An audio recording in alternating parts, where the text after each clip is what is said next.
Hello friends, ચાલો આજે બનાવીએ લીલા વટાણાની એકદમ નવી જ રેસિપી.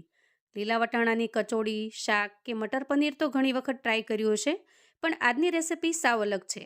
જેને માટે લઈશું ફ્રેશ વટાણા, સરસ દાણા અલગ કરીને ચોપરમાં થોડી કોથમીર, મરચું અને આદું ઉમેરી સરસ રીતે ચોપ કરી લઈશું.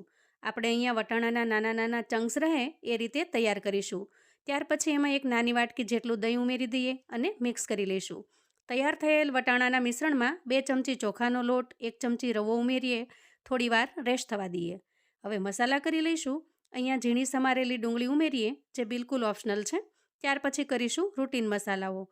મિશ્રણ તૈયાર થાય એટલે આ રીતે તેલ ગરમ કરી સરસ મજાના ગોટા ભજીયા બનાવી લઈએ. સરસ મજાના ફ્રાય કરી ગોલ્ડન બ્રાઉન કલરના થાય ત્યારે કાઢી લઈશું અને ટેસ્ટી ચટપટી ગ્રીન ચટણી સાથે પીરસી લઈશું.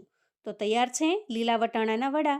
ફૂલ વિડીયો જોવા માટે નીચે લિંક આપેલી છે, તો પ્લીઝ ચેનલ પર જઈ ફૂલ વિડીયો જરૂર જુઓ અને બનાવો ગરમા ગરમ લીલા વટાણાના વડા. વિડીયો ગમે તો લાઇક શેર કરજો અને ચેનલ પર જો નવા છો તો પ્લીઝ પ્લીઝ પ્લીઝ સબસ્ક્રાઈબ કરજો. આવજો.